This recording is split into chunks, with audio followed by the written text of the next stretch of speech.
Example, sketch the graph of g of x equals 2 times sine of the quantity negative x plus pi over 3, all plus 1.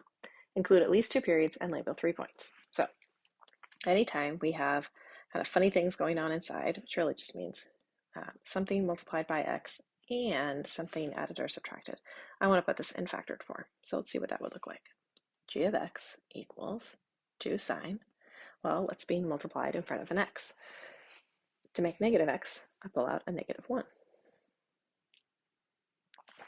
So that leaves me with x minus pi over 3 plus 1.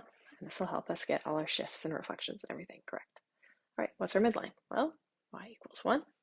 Amplitude is the absolute value of 2, which is 2. Period is 2 pi over the absolute value of negative 1. But again, that's just 2 pi over 1, which is just 2 pi. So no change there.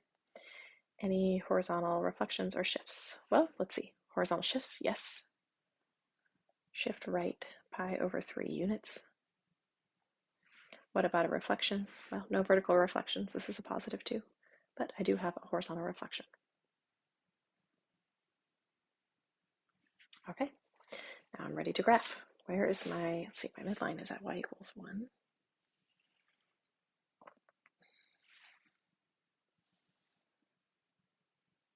Okay, make that over a little bit more. So I've drawn in my x and y axis.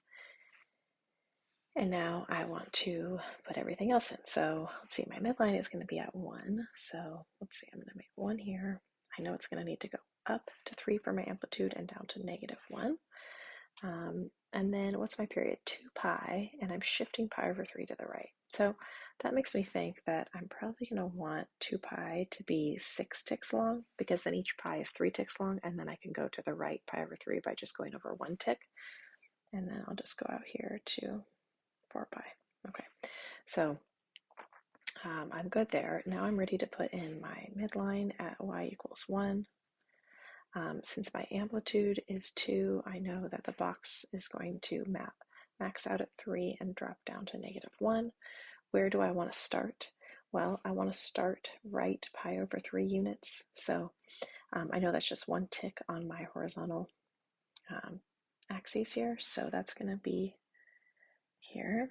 And then where should I end it? Well, the period is 2 pi. And so if I'm starting pi over 3 late, then I need to end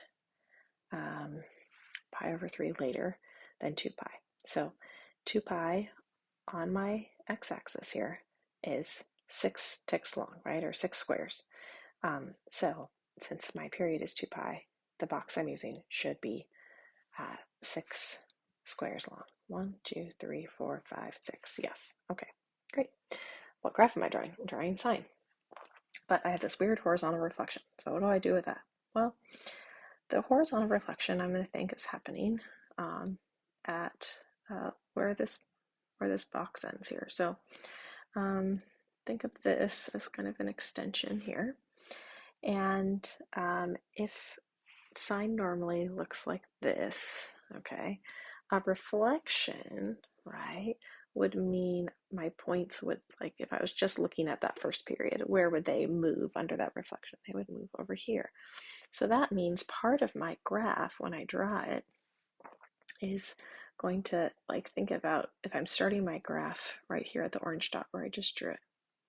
If I'm starting my graph there, now normally I'd move to the right and start making a hill, but now I move to the left to start making a hill. Well, what does that mean? That means that the next thing I draw, so like over here will be a hill. That means the first thing I draw within my box will be a valley. Okay, so I need valley, then hill. So I know that I've got my 3 points across the middle. First thing is a valley, then a hill. So I go down and then up. All right, and now I'm going to draw one more box. I can erase this part where I wrote hill. I can, let's see, put in the rest of my graph. If I want, I know the valleys and hills should each be like 3 squares long, so I could draw that in if I want, like that. Okay. I'm going to draw one more box, so it should be 6 squares long. 1, 2. Another way you can think about it, if I'm starting 1 square after 2 pi, then I'm ending 1 square after 4 pi. down, and then up. So I just need to continue the wave. Okay. So again, because I had this horizontal reflection, if I'm normally starting my graph at the side of the box, right, the left side of the box, okay, I go to that point where I'd normally start it, and I'm like, all right, I'm ready to draw my hill. And we go, wait a minute, if you'd normally start, where do we normally start sign in the kind of an untouched version, right at the origin? Well, what that's saying is horizontal reflection would move the hill, the original hill, over, right? And so what that means is that next to this box will be this hill. It has to be, right? It would have normally been here. We said that's not what's happening. It's reflecting over. So because of that, that means the next shape, the shape that's going to be first in our box, will be a valley.